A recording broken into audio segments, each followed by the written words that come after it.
નમસ્કાર, welcome to channel of project classes. આજે આપણે દઈએ છે તો નેક્સ્ટ સ્ટેપ એક્ઝામ્પલ તરફ જઈએ આપણે. એક્ઝામ્પલ છે આપણી પાસે 8th એક્ઝામ્પલ. 8th એક્ઝામ્પલથી શરૂ કરીએ છીએ. શું છે 8th એક્ઝામ્પલ જોઈએ. બે નિરપેક્ષ ઘટનાઓ આપી છે અને એની અંદર એ અને બી બંને ઘટનાઓ માટે તમને કીધું છે કે એ છેદ બી તમને આપી દીધું છે અને પ્રોબેબિલિટી બી આપી છે. તમને કીધું છે ને યોગગણ શોધી કાઢો. તો કેવી રીતે આપણે યોગગણ શોધીશું? તો સૌથી પહેલાં આપણે શરૂઆત કરીએ તો એની અંદર આપણી પાસે લખેલું છે કે પ્રોબેબિલિટી શરૂઆત કરીએ તો એની અંદર આપણી પાસે આપેલું છે કે પ્રોબેબિલિટી એ છેદ બી આપણી પાસે છે અને એ છેદ બીની વેલ્યુ આપી છે 0.12, રાઈટ. અને સાથે સાથે આપણી છે પ્રોબેબિલિટી બી જેની વેલ્યુ પણ આપણી પાસે આપેલી છે 0.3. તો હવે તમને કીધું છે કે પ્રોબેબિલિટી એ યોગ બી શોધી કાઢો. અચ્છા, અહીંયા પ્રોબેબિલિટી એ યોગ બી શોધવી હોય તો આપણને ખબર છે કે એ યોગ બી શોધવા માટેનું સૂત્ર શું છે કે પ્રોબેબિલિટી એ વત્તા પ્રોબેબિલિટી બી માઇનસ પ્રોબેબિલિટી એ છેદ બી. આપણી પાસે આ ફોર્મ્યુલા છે, બરાબર છે. પણ આ ફોર્મ્યુલામાં મૂકતા પહેલાં આપણી પાસે જોઈએ છે કે પ્રોબેબિલિટી એની કિંમત શોધી કાઢીએ, બરાબર છે. આપણી પાસે યોગગણ પણ નથી એટલે આ ફોર્મ્યુલા આપણે ઉપયોગ ના કરી શકીએ. એટલે છેદગણનો સીધો ઉપયોગ આપેલો છે. એટલે અહીંયા આગળ એક સરસ મજાની વાત કહી છે કે નિરપેક્ષ ઘટના છે. જ્યારે ઘટના નિરપેક્ષ હોય તો નિરપેક્ષ ઘટના માટે સૂત્ર છે આપણી પાસે કે પ્રોબેબિલિટી એ છેદ બી બરાબર પ્રોબેબિલિટી એ ગુણ્યા પ્રોબેબિલિટી બી. આપણી પાસે બંને વસ્તુ છે. એ છેદ બી આપણી પાસે 0.12 આપેલું છે અને પ્રોબેબિલિટી એ આપણી પાસે છે નહીં, પણ પ્રોબેબિલિટી બીની વેલ્યુ તમને આપી છે 0.3. તો આપણે 0.12 ડિવાઇડેડ બાય 0.3 કરી દઈએ એટલે આપણી પાસે પ્રોબેબિલિટી એનો આન્સર મળી જાય. તો આપણી પાસે પ્રોબેબિલિટી આન્સર મળી જશે 0.4. 0.4 પ્રોબેબિલિટી એ. તો આવી રીતે આપણને સીધું પ્રોબેબિલિટી એ મળી જાય. હવે તમને પ્રશ્ન કરે છે પ્રોબેબિલિટી એ યોગ બી. તો હવે એ યોગ બીનું સૂત્ર મૂકી દઈશું કે એ યોગ બી બરાબર પ્રોબેબિલિટી એ વત્તા પ્રોબેબિલિટી બી માઇનસ પ્રોબેબિલિટી એ છેદ બી. તો અહીંયા આપણી પાસે હવે બધી માહિતી છે. તો 0.4 પ્લસ 0.3 માઇનસ 0.12 બધી કિંમત મૂકી દઈએ એટલે 4 ને 3 7 એટલે 0.7 અને 0.7 માઇનસ એટલે 7 એટલે 70 કહી શકાય માઇનસ 0.12. તો આપણે 70માંથી 12 જશે એટલે 58 એટલે કે 0.58 તમારી પાસે આન્સર આવી જશે. આ તમારો ફર્સ્ટ આન્સર. નેક્સ્ટ ક્વેશ્ચન જોઈએ તો ક્વેશ્ચન નંબર 9. ક્વેશ્ચન નંબર 9ની અંદર આપણી પાસે આપેલું છે કે ગણ એ આપણી પાસે આપેલો છે કે જેની અંદર આપ્યું છે જેની કિંમત 1 થી 3ની વચ્ચે છે, બરાબર છે. જ્યારે ગણ બી આપેલો છે એમાં તમને કીધું છે અડધાથી 2ની વચ્ચે છે. તો પહેલાં તો આપણે આને નોટ કરી લઈએ કે કેવી રીતે આને નોટ કરી શકાય. અચ્છા, તો એક્ઝામ્પલ નંબર 9નું સોલ્યુશન આપણે કરીએ. તો સૌથી પહેલાં આપણે એક ડ્રો કરી દઈએ કે આપણી પાસે મિનિમમ અને મેક્સિમમ વેલ્યુ કેટલી છે. તો આપણી પાસે ખબર છે કે 0થી 3 હતું, બરાબર છે. સોરી, 1થી 3 હતું. તો આપણી પાસે આને આપણે પાર્ટીશન કરી દઈએ કે 1, 2 અને 3. આપણે 3 થોડું નજીક લઈ લઈએ. 1, 2 અને 3 એટલે આને આપણે 1, 2 અને 3 આ 3 કિંમત આપી છે, 0 છે. હવે તમને ગણ એ આપેલો છે. એ કેવી રીતે આપેલો છે આપણે એને અલગ કલરથી બતાવવાનો પ્રયત્ન કરીએ કે આપણી પાસે ગણ એ આપેલો છે અને એમાં લખેલું છે કે 1/2 લેસ દેન સોરી, ગણ એની અંદર આપણી પાસે 1/2 નથી. ગણ એની અંદર તો 1 less than x less than 3. એટલે આપણે અહીંયા આગળ મેન્શન કરીએ, અહીંયા દર્શાવી દઈએ કે આ ગણ 1 થી 3 છે, બરાબર છે. જેમાં એકનો અહીંયા આગળ ઇક્વલ ટુની સાઇન નથી કરેલી એટલે એકનો સમાવેશ થતો નથી એટલે આપણે ચેકડી કરી દઈએ છીએ અને 3નો પણ સમાવેશ નથી થતો એટલે 3ની ઉપર પણ કેન્સલ કરી દઈએ છીએ. અચ્છા, હવે બીજો ગણ લઈ લઈએ આપણે. તો ગણ બીની વાત કરીએ તો જે ગણ બી આપણી પાસે આપેલો છે એની અંદર આપેલું છે કે એક્સ જ્યાં છે 1/2 less than equal to x less than equal to 2. ના, ત્યાં લેસ દેન ઇક્વલ ટુ નથી એટલે ત્યાં આગળ આપણે ઇક્વલ ટુની સાઇન નહીં કરીએ, ત્યાં ખાલી લેસ દેન છે. બરાબર છે. એટલે આપણે અહીંયા શરૂઆત અહીંયા આગળ બતાવીએ તો 1/2થી ચાલુ કરીશું. અહીંયા આગળથી આપણે ચાલુ કરીએ અને 2 સુધીની આ સંખ્યા છે એટલે અહીંયા સુધી લઈએ. આમાં 1/2નો સમાવેશ થાય છે પણ 2નો સમાવેશ થતો નથી. અચ્છા, હવે તમને જે પ્રશ્ન કર્યો છે પ્રશ્નનો જવાબ આપણે શોધી કાઢીએ. પ્રશ્નનો જવાબ તમને પહેલાં શોધવાનું કીધું છે કે પ્રોબેબિલિટી A/B, એટલે કે બંનેનો છેદગણ જ્યાં આગળ થતો હોય તે લેવાનો છે. અચ્છા, બંનેમાં કોમન એરિયા તમે જોઈ શકો છો કે જે રેડ અને ગ્રીન બંનેની અંદર આવી જાય છે. તો આટલો પોર્શન છે આપણી પાસે કે જ્યાં બંને એકબીજાને છેદે છે. બરાબર છે. એટલે એમ કહી શકાય કે એક્સ જ્યાં છે ત્યાં આગળ આપણે લઈશું 1નો સમાવેશ કરીશું પણ અહીંયા આગળ કેન્સલ છે એટલે ઇક્વલ ટુ નહીં આવે. એટલે એમ કે 1 લેસ દેન એક્સ, અને 2ની અંદર પણ આપણી પાસે ત્યાં ચેકડી મૂકેલી છે, અહીંયા પણ કેન્સલ કરેલું છે એટલે એનો સમાવેશ થશે લેસ દેન જ આવશે એટલે 1/2. અચ્છા, યોગગણની વાત કરીએ. યોગગણમાં આપણને ખબર છે કે બધી જ વસ્તુનો સરવાળો થઈ જતો હોય છે. તો એની માટે લખીશું કે એક્સ જ્યાં છે અહીંયા યોગગણ કરીએ એટલે જ્યાંથી શરૂ કર્યું ત્યાંથી લઈને એન્ડ સુધી બધું જ લઈ લેવાનું હોય. એટલે 1/2થી આપણે શરૂ કરીશું અને 3 સુધી આખું લઈ લઈશું. એટલે 1/2 પણ એની અંદર રાઇટ ચિહ્ન કરેલું છે, એનો મતલબ લેસ દેન ઇક્વલ ટુ છે એક્સ લેસ દેન 3. ત્યાં આગળ 3ની ઉપર ચેકડી મૂકી છે એટલે કે એનો ઇક્વલ ટુ નથી. આવી રીતે આપણને 9th ક્વેશ્ચનનો આન્સર પણ મળી જાય. નેક્સ્ટ ક્વેશ્ચન જોઈએ કે એક્ઝામ્પલ નંબર 10. અચ્છા, 10th એક્ઝામ્પલમાં શું લખેલું છે કે A અને B બે ઘટનાઓ છે અને ઓછામાં ઓછી એક ઘટના બનવાની સંભાવના 1/4 છે. ઓછામાં ઓછી એક ઘટના બનવાની સંભાવનાનો મતલબ શું થાય કે બેમાંથી કોઈ એક જ ઘટના બનશે. બરાબર છે. ઓછામાં ઓછી એક એટલે ખાલી એક, અથવા એ ઘટના એકલી બનશે અથવા બી ઘટના બનશે અથવા બંને બનશે, જેને આપણે સાદી ભાષામાં A/B કહીએ છીએ. ઓછામાં ઓછી એક ઘટના શબ્દ આવે એટલે મતલબ A/B થાય. ઘટના A અથવા ઘટના B અથવા બંને. બરાબર છે. એની સંભાવના આપી છે 1/4. બરાબર છે. ઘટના A બને પરંતુ ઘટના B ન બને એટલે કે B', એની સંભાવના આપી છે 1/5. તો બંને લખી લઈએ. તો પ્રશ્નની અંદર જે આપણી પાસે આપેલું છે એક્ઝામ્પલ નંબર 10ની વાત કરીએ તો આપણને કીધું છે કે ઘટના A બને અથવા ઘટના A બને અથવા ઘટના B બને અથવા બંને બને, એટલે કે ઓછામાં ઓછી એક ઘટના બને, જેને આપણે A/B કહેતા હોય છે. એનો જવાબ આપણી પાસે છે 1/4. અચ્છા, પછી બીજું કીધું છે કે ઘટના A બને અને એટલે કે છેદગણ B ન બને એટલે કે B'. A/B' તમને આપેલું છે, જેનો મતલબ તમને તમારી પાસે કીધું છે ઘટના A બને પરંતુ ઘટના B ન બને, જેનો જ કિંમત આપી છે 1/5. તમને કીધું છે કે ઘટના B શોધી કાઢો, એટલે કે પ્રોબેબિલિટી B શોધી કાઢવાનું કીધું છે આપણને. B ક્વેશ્ચન માર્ક છે. તો આના અંદર આપણે શું કરીશું, અહીંયા નિરપેક્ષ એવો કોઈ ઉલ્લેખ નથી કર્યો, પણ આપણને આ ઘટના વિશે સમજૂતી આપીએ કે પ્રોબેબિલિટી A/B' એનો મતલબ કે ઘટના A બને, જેને તફાવત ઘટનાથી પણ ઓળખવામાં આવે છે. ઘટના A બને પરંતુ ઘટના B ન બને, જેનું સૂત્ર આપણી પાસે હતું કે probability A minus probability A/B. આવું સૂત્ર આપણી પાસે છે. પણ આપણે B શોધવાનો છે.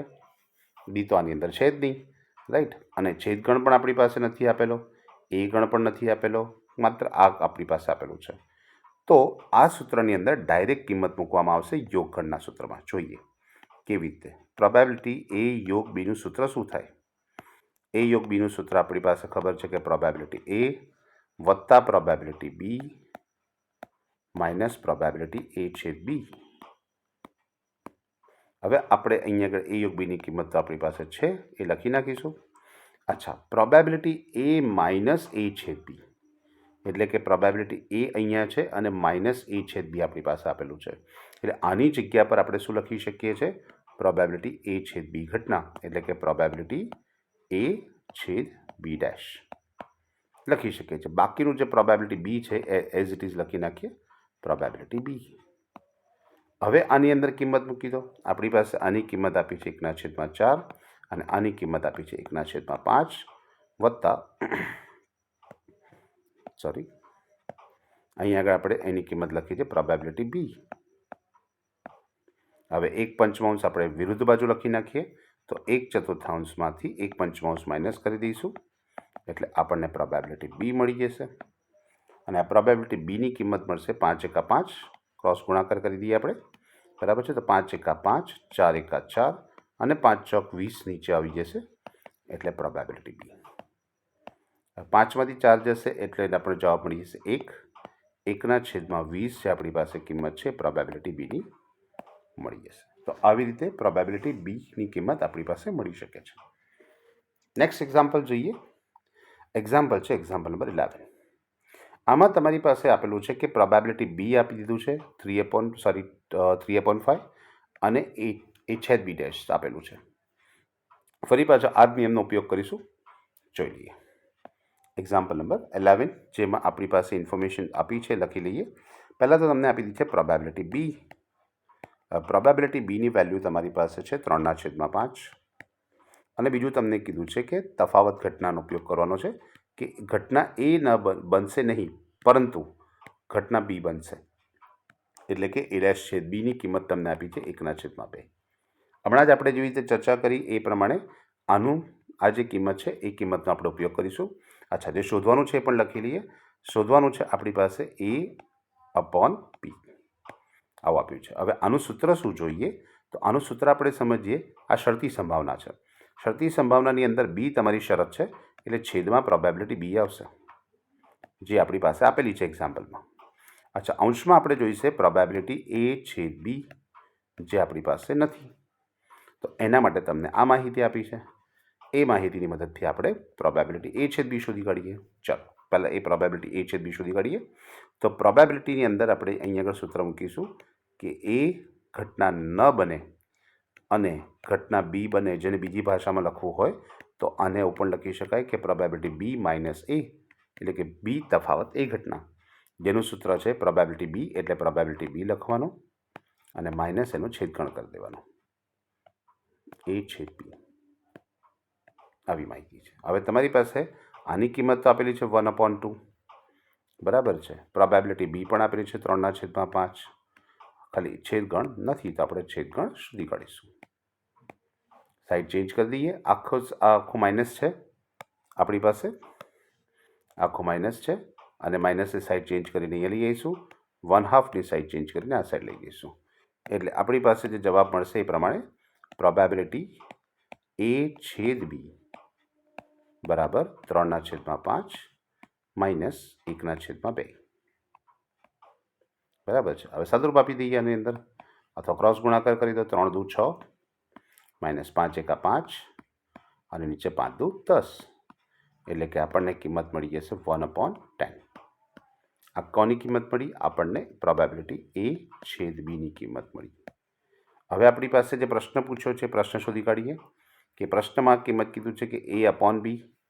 તો પ્રોબેબિલિટી A/Bનું સૂત્ર મૂકીએ કે A/B is equal to probability A/B upon probability B. હવે A/Bની કિંમત આપી છે 1/10 અને પ્રોબેબિલિટી બી આપણી પાસે હતું જ 3/5. તો 3/5 આપણે લખી લઈશું. આપણને ખબર છે છેદનો છેદ અંશમાં રહેશે, રાઈટ. આપણી પાસે જે આ 5 છે એ ઉપર જતા રહેશે અને 10 છે નીચે આવી જશે, એટલે આપણી પાસે જવાબમાં શું બનશે? જવાબમાં બનશે 1/5 અને નીચે 3/10. છેદ ઉડાવી દઈએ. 5 દુ 10, એટલે નીચે 1/6. આપણી પાસે જવાબ થઈ જશે કે probability A/B is equal two 1/6. Right. ચાલો નેક્સ્ટ ક્વેશ્ચન જે આપણી પાસે છે એ છે એક્ઝામ્પલ નંબર 12. આની અંદર લખેલું છે કે 10 વ્યક્તિઓના સમૂહમાં 6 વ્યક્તિ છે કે જેની પાસે પાસપોર્ટ છે, બરાબર છે. 3 વ્યક્તિઓમાંથી યાદચ્છિક રીતે પસંદ કરવામાં આવે છે. આપણો પોઈન્ટ છે કે 3 વ્યક્તિ પાસે પાસપોર્ટ હોવો જોઈએ અને 2 વ્યક્તિ પાસે પાસપોર્ટ ન હોવો જોઈએ. અચ્છા, ચલો એક્ઝામ્પલમાં સમજવાનો પ્રયત્ન કરીએ કેવી રીતે હોય. તો આપણી પાસે એક્ઝામ્પલની અંદર સ્પષ્ટ ઉલ્લેખ કરેલો હતો કે એક્ઝામ્પલ નંબર 12માં કે આપણી પાસે કુલ 6 વ્યક્તિ છે. આ 6 વ્યક્તિમાંથી 3 વ્યક્તિ આપણે પસંદ કરવાના છે. એની અંદર 6 વ્યક્તિ છે, ટોટલ આપણી પાસે 10 વ્યક્તિ છે. ટોટલ આપણી પાસે 10 વ્યક્તિ છે અને એ 10 વ્યક્તિમાંથી 6 વ્યક્તિ છે જેની પાસે પાસપોર્ટ છે અને 4 વ્યક્તિ એવા છે જેની પાસે પાસપોર્ટ નથી. હવે 10માંથી આપણે 3ની પસંદગી કરવાની છે, જે આપણા માટે n તરીકે ઓળખાશે. That is n is equal to 10માંથી 3ની પસંદગી કરવાની હોય એટલે આપણે એમ કહીએ કે 10C3, અને 10C3ના નિયમ પ્રમાણે 10 × 9 × 8 અને નીચે 3 × 2 × 1. બરાબર છે. ઉપર જોવા જઈએ તો 8 × 9 = 72 અને 72 × 10 એટલે 720 અને નીચે 3 × 2 = 6 × 6 એટલે 720/6 એટલે કે 12 × 72 એટલે 120 જવાબ તમારી પાસે આવશે. આ તમારો n મળી ગયો. હવે ઘટના એ આપણે લઈ લઈએ. ઘટના એ આપણને કીધું છે કે 3 વ્યક્તિ પાસે પાસપોર્ટ હોય. 3 વ્યક્તિ છે અને એ 3 વ્યક્તિ પસંદ કરવાના છે પાસે પાસપોર્ટ હોય.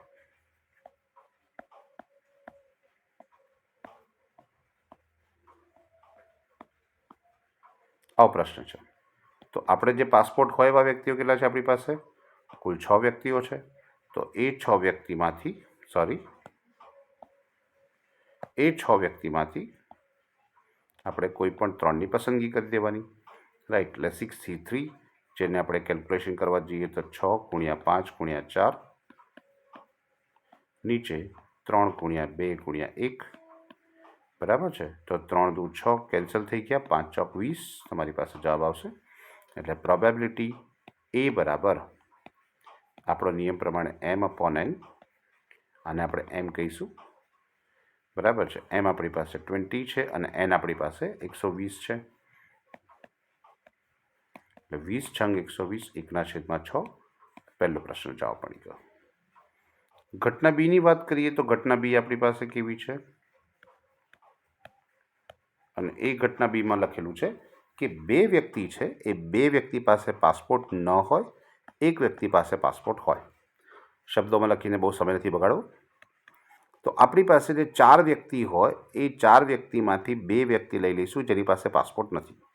અને એટલે ગુણાકારનું ચિહ્ન લાગશે. અને એક વ્યક્તિ પાસપોર્ટવાળો જોઈએ છે, એટલે જે 6 વ્યક્તિ પાસપોર્ટવાળા હતા એમાંથી કોઈ એકને પસંદગી કરી લઈશું. 4C2 એટલે કે 4 × 3 અને જે 2 × 1 ગુણ્યા 6C1નો આન્સર તો આપણી પાસે 6 જ થાય. બરાબર છે. તો અહીંયા આગળ 4 તારી 12/2 એટલે કે આપણી પાસે જવાબ આવશે 6 અને 6 × 6 એટલે કે 36. રાઈટ. તો m = 36 મળી ગયો આપણી પાસે. એટલે પ્રોબેબિલિટી બી શોધીએ તો પ્રોબેબિલિટી બી = m/n એટલે કે 36/120. બરાબર છે. એટલે 12 તારી 36 ને 12 દાન 120 એટલે કે 3/10 આપણી પાસે જવાબ મળશે.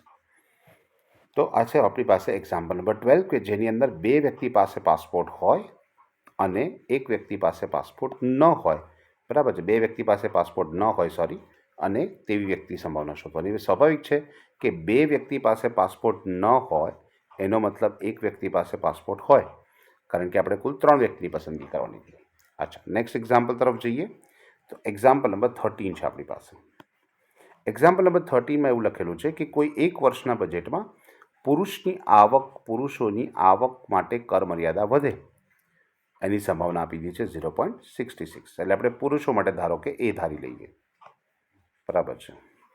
સ્ત્રીઓની આવક માટે કર મર્યાદા વધે એની સંભાવના 0.72 આપ્યું છે. ધારો કે સ્ત્રીઓ માટે આપણે બી ધારી લઈશું. બંનેની આવક માટે કર મર્યાદા વધે તેની સંભાવના કીધી છે. બંનેનો મતલબ થાય એ અને બી. અને એટલે છેદગણ વપરાશે. બરાબર છે. ચાલો, પહેલાં આપણી પાસે જે માહિતી આપી છે એ માહિતી લખી લઈએ. તો સૌથી પહેલાં આપણી પાસે જે ઇન્ફોર્મેશન આપી છે એના આધાર પર એક્ઝામ્પલ નંબર 13 એમાં આપણને કીધું છે કે ભાઈ પુરુષોની આવક મર્યાદા એટલે કે કર મર્યાદા વધે તેની સંભાવના આપણી પાસે આપી છે 0.66 એટલે કે 0.66. સ્ત્રીઓ માટેની જે આવક મર્યાદા વધે એના માટે તમારી પાસે જવાબ આપેલો છે 0.72. બંને એટલે કે પુરુષો અને સ્ત્રીઓ બંનેની વાત કરીએ તો બંનેની આવક મર્યાદા વધે એની કિંમત આપી છે 0.47. હવે પ્રશ્ન શું આપ્યો છે એ જોઈ લઈએ. પ્રશ્નમાં લખેલું છે કે પુરુષો અને સ્ત્રીઓ બેમાંથી ફક્ત કોઈ એકની આવક મર્યાદામાં વધારો થાય. બરાબર છે, ખાલી કોઈ એકની વધે, એટલે કે પુરુષ અને સ્ત્રીમાંથી કોઈ પણ એકની વધવી જોઈએ, બંનેની વધવી ના જોઈએ. એટલે પહેલો જે પ્રશ્ન આપણી પાસે આપ્યો છે એને આપણે લઈએ, કહી શકાય કે ભાઈ જો પુરુષોની આવક મર્યાદા વધી ગઈ, બરાબર છે, અને એટલે કે છેદગણ બીની આવક મર્યાદા ના વધવી જોઈએ, અથવા એટલે યોગગણ લઈ લઈએ, અથવા એવું કહી શકાય કે જો પુરુષોની આવક મર્યાદા વધે અને બી એટલે કે સ્ત્રીઓની આવક મર્યાદા ના વધે. અહીંયા આગળ આપણને કીધું કે ભાઈ પુરુષોની આવક મર્યાદા ના વધવી જોઈએ, એનો મતલબ કે સ્ત્રીઓની આવક મર્યાદા વધશે. અથવા ઓપ્શનમાં લીધું એટલે આપણે યોગગણનું ચિહ્ન કર્યું, અને એની એટલે કે પુરુષોની આવક મર્યાદા વધે તો સ્ત્રીઓની આવક મર્યાદા ના વધે. આ બંને શોધવાનું છે. અચ્છા, આ બંને શોધવા માટે આપણી પાસે ડેશ છે. હમણાં જ આપણે ઉલ્લેખ કર્યો કે જ્યારે પણ કોઈ ડેશ હોય એટલે કે એ ડેશ છેદ બી આપેલું છે આપણી પાસે, આને આપણે બીજી ભાષામાં લખવું હોય તો એવું કહી શકાય કે ઘટના એ નથી બનતી, ઘટના બી બને છે, એટલે બી તફાવત એ ઘટના કહેવાય.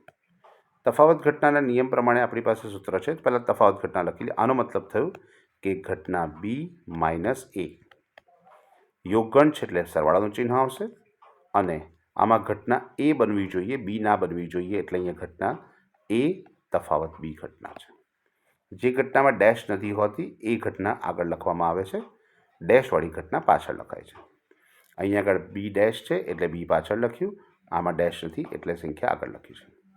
ચાલો, હવે આનું સૂત્ર આપણી પાસે છે કે બી તફાવત એ ઘટના એટલે પ્રોબેબિલિટી બી માઇનસ પ્રોબેબિલિટી એ છેદ બી. આપણી પાસે છે પ્લસ એ તફાવત બી ઘટનામાં એ પહેલાં આપેલો છે એટલે પ્રોબેબિલિટી એ, અને માઇનસ બંનેની છેદગણ એટલે કે પ્રોબેબિલિટી એ છેદ બી. બીજી ભાષામાં કહીએ તો આપણી પાસે પ્રોબેબિલિટી એ છે એટલે પ્રોબેબિલિટી એ, વત્તા પ્રોબેબિલિટી બી છે એટલે પ્રોબેબિલિટી બી, અને માઇનસ એ છેદ બી અહીંયા પણ છે ને અહીંયા પણ છે, બે વખત છે એટલે 2 પ્રોબેબિલિટી એ છેદ બી. હવે આપણી પાસે જે માહિતી છે બધી માહિતી મૂકી દઈએ. પ્રોબેબિલિટી એની વેલ્યુ આપણી પાસે આપી છે 0.66, પ્રોબેબિલિટી બીની કિંમત આપી છે 0.72, અને માઇનસ 2 કૌંસમાં 0.8 છેદ બી તમારી પાસે આપેલું છે 0.47. બધી માહિતી થઈ ગઈ. કિંમતોનું સાદુરૂપ આપી દઈએ એટલે અહીંયા આગળ 6 ને 2 8, બરાબર, અને 6 ને 6 12 ને 13 એટલે 1.38 આન્સર આવ્યો આની પર છે. અહીંયા ગુણાકાર કરી દઈશું તો 7 દુ 14 અને 4 દુ 8 ને 1 9 એટલે કે 0.94. 1.38ની અંદરથી આપણે 0.94 માઇનસ કરી દેવાના છે, એટલે આપણી પાસે જવાબ મળશે સીધો 0.44 એટલે કે 0.44. બરાબર છે. તો આ રીતે આપણી પાસે જવાબ મળી શકે પહેલા પ્રશ્નનો જવાબ. અચ્છા, આમાં બીજો પ્રશ્ન પણ હતો આપણી પાસે. તો બીજો પ્રશ્ન શું હતો? બીજો પ્રશ્ન કીધું છે કે પુરુષ અને સ્ત્રી પૈકી કોઈની આવક મર્યાદામાં વધારો ન થાય તેની સંભાવના શોધો.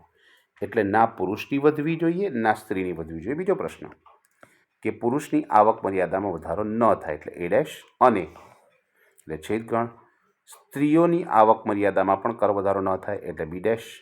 તમને પ્રશ્ન કર્યો છે કે એ ડેશ છે બી ડેશ શોધી કાઢો. હવે દ મોર્ગનના નિયમ પ્રમાણે જો ડેશ કાઢી નાખવી હોય તો પહેલો નિયમ કે એ અને બી બંને જે ઘટના આપી છે બંનેની અલગ અલગ ડેશની જગ્યાએ મારે હોલ ડેશ કરવું હશે તો અહીંયા જે છેદગણ આપ્યો છે મારે એને યોગગણ કરી દેવો પડશે. હવે એ યોગ બી ડેશ કરી દઉં. હવે મારે ડેશ કાઢવી હોય તો મારે શું કરવી પડશે? 1 માઇનસ પ્રોબેબિલિટી એ યોગ બી કરી દઈશ એટલે ડેશ ઓટોમેટિકલી નીકળી જશે. અચ્છા, યોગગણ તો આપણી પાસે છે કે નથી? તો આપણી પાસે અહીંયા આગળ યોગગણ તો નથી એટલે પહેલાં આપણે યોગગણ શોધવો પડશે. છેદગણ આપેલો છે, એ છે અને બી છે. ઓકે, તો અહીંયા આગળ જે પ્રશ્ન કર્યો છે એના આધાર પર આપણે અહીંયા આગળ કિંમત મૂકી દેવી પડે કે 1 માઇનસ યોગગણની જે આપણી ફોર્મ્યુલા છે તે લગાવી દઈએ. પ્રોબેબિલિટી એ પ્લસ પ્રોબેબિલિટી બી, સોરી, માઇનસ પ્રોબેબિલિટી એ છે બી. બરાબર છે. આની અંદર કિંમત મૂકી દઈશું. 1 માઇનસ પ્રોબેબિલિટી એની કિંમત આપણી પાસે આપી છે 0.66, પ્રોબેબિલિટી 0.72 અને 0.47. તો 0. આપણી પાસે કિંમત હતી 66 પ્લસ 0.72 માઇનસ 0.47. બરાબર છે. જો આપણે એનું સાદુરૂપ આપી દઈએ તો 1 માઇનસ આપણે જે બધી જ વસ્તુનું પ્લસ માઇનસ કરી દઈશું તો આપણી પાસે 0.91 આવશે અને 1 માઇનસ 0.91 કરીશું એટલે 0.08 સોરી 0.09 8 ના આવે 0.09 આપણી પાસે આન્સર આવી જશે. તો આ છે તમારી પાસે આ ક્વેશ્ચનનો આન્સર. ક્વેશ્ચન બહુ ઇમ્પોર્ટન્ટ ક્વેશ્ચન છે. ક્વેશ્ચન નંબર 13 આને ટિપિકલ ક્વેશ્ચન્સ હોઈ શકે છે કે જે પરીક્ષામાં પૂછાઈ શકે છે. એટલે આવા ક્વેશ્ચન્સને ખાસ ધ્યાનમાં લેવું. અચ્છા, આજનો છેલ્લો એક એક્ઝામ્પલ આ લેક્ચરમાં જોઈ લઈએ કે એક્ઝામ્પલ નંબર 14 એ પણ ઇમ્પોર્ટન્ટ છે. તમને એવું કીધું છે કે ક્રૂડ ઓઇલના ભાવ વધ્યા પછી પેટ્રોલના ભાવમાં વધે તેની સંભાવના 80% છે બને છે અને ડીઝલના ભાવમાં વધારો થાય તેનું 77% છે. એટલે કે આપણી પાસે જોઈએ તો પ્રોબેબિલિટી એ આપણી પાસે આપ્યું કે જે પેટ્રોલના ભાવમાં વધારો થાય છે એની સંભાવના 80% એટલે કે 0.8 છે. બરાબર છે. ડીઝલના ભાવમાં વધારો થાય છે એટલે કે પ્રોબેબિલિટી બીની વાત કરીએ તો એવી સંભાવના તમને આપેલી છે એક્ઝામ્પલની અંદર કે ડીઝલના ભાવમાં વધે તેવું 77% એટલે કે 77% છે. અચ્છા, એટલે આપણી પાસે 0.77. અચ્છા, ત્યાર પછી ઉલ્લેખ કર્યો છે કે અહીંયા ઉલ્લેખ કર્યો કે પેટ્રોલ અને ડીઝલ બંનેના ભાવમાં વધારો થાય. બંને એટલે કે પેટ્રોલ અને ડીઝલ, અને શબ્દ આવે એટલે કે યોગ ગણાવશે. એટલે પેટ્રોલ અને ડીઝલ એટલે કે પ્રોબેબિલિટી એ યોગ બી તમારી પાસે આપેલું છે અને એની કિંમત તમને આપી દીધી છે એ યોગ બીની કિંમત બંને વધેની સંભાવના 0.68 છે. બરાબર છે. તો 0.68 પ્રમાણે અહીંયા આગળ મૂકી દઈશું 0.68. હવે 3 પ્રશ્ન આપી દીધા. પ્રશ્ન શું કર્યો છે એની અંદર? તો પ્રશ્ન જોઈએ, પેટ્રોલના ભાવ વધે તે શરતે મૂકી દીધી, ડીઝલના ભાવ વધવા જોઈએ. એટલે શરત આપણી પાસે પેટ્રોલના ભાવ થઈ ગયો. પેટ્રોલના ભાવ માટે આપણે સુધારેલું છે એ તમારી શરત થઈ ગઈ. એટલે તમારે શોધવું પડશે શરત હંમેશા નીચે લખાય એટલે નીચે એ લખાશે અને ઉપર બી એટલે કે B/A તમારે શોધવાનું છે. ચાલો, આપણે શોધવાનું છે પ્રોબેબિલિટી B/A. કેમ કે પેટ્રોલના ભાવ વધે શરત છે એટલે શરત હંમેશા છેદમાં લખાય એટલે નીચે પણ આપણી પાસે શરત એટલે કે પ્રોબેબિલિટી A આવશે અને ઉપર આપણા નિયમ પ્રમાણે પ્રોબેબિલિટી જોઈશે A/B. છેદ ગણ તો આપણી પાસે છે નહીં, આપણી પાસે યોગ ગણ આપેલો છે. બરાબર છે. તો આ સૂત્રમાં કિંમત મૂકવા પહેલાં આપણે યોગ ગણ છેદ ગણ શોધી કાઢીશું. એટલે પ્રોબેબિલિટી આપણે લખી નાખી કે પ્રોબેબિલિટી A/B શોધવું હોય તો આ નિરપેક્ષ ઘટનાઓ તો છે નહીં એટલે યોગગણના નિયમનો ઉપયોગ કરીશું. પ્રોબેબિલિટી A વત્તા probability B minus probability A યોગ B. અહીંયા આપણે A અને Bના સ્થાન પરિવર્તન કરેલા છે કે યોગગણ અહીંયા આગળ આવતું હોય અને છેદગણ અહીંયાથી અહીંયા જતું હોય એટલે યોગગણના નિયમની અંદર આપણે ફેરફાર કરેલા છે. રાઈટ? એટલે એટલા માટે આવી રીતે બતાવેલું છે. તો કન્ફ્યુઝ થતા નહીં કે સરે આવું કેવો નિયમ લગાવ્યો, ઘરે નિયમ બનાવ્યો. સરે કોઈ ઘરે નિયમ નથી બનાવ્યો. બરાબર? ચાલો, હવે અહીંયા આગળ આપણી પાસે પ્રોબેબિલિટી A 0.8 આપેલું છે. પ્રોબેબિલિટી બી તમારી પાસે 0.77 આપેલું છે અને માઇનસ 0.68 એ યોગ બી આપેલું છે. રાઈટ? એટલે અહીંયા આગળ જોવા જાઓ તો તમે સરવાળો કરી અને એનું જે પરિણામ તમારે મેળવવું હોય તો કેટલું પરિણામ મળી જશે? બંનેનું પરિણામ આપણી પાસે મળી જશે. અહીંયા કરીએ 8 ને 7 15 એટલે 1.57. એમાંથી માઇનસ 0.68 આપણે માઇનસ કરી દેવાનું છે. એટલે આપણી પાસે જે કિંમત મળશે એ કિંમત કેવી રીતે મળશે? બંનેની બાદબાકી કરી નાખીએ. 1. આપણે અહીંયા સાઈડ પર કેલ્ક્યુલેશન કરતા 1.57 માઇનસ 0.68 કેલ્ક્યુલેશન કરતાં આપણે જોઈ લઈએ. અહીંયા આગળ 17 થઈ જશે ને 17માંથી 8 જશે એટલે 9 ને 8 17. અહીંયા થઈ જશે 4 એટલે કે 14, 6 એટલે 8 ને 6 14 એટલે 0 પોઈન્ટ અને અહીંયા થઈ જશે 0 એટલે 0.89 આપણી પાસે આન્સર આવશે. હવે 0.89 આપણી પાસે આન્સર મળી ગયો. બરાબર છે? 1.57 સોરી 1.57 નહીં આવે, 1.77 આવશે. એટલે 1.77 છે અહીંયા આગળ, એટલે આપણે કેલ્ક્યુલેશન આખી ચેન્જ કરવી પડશે.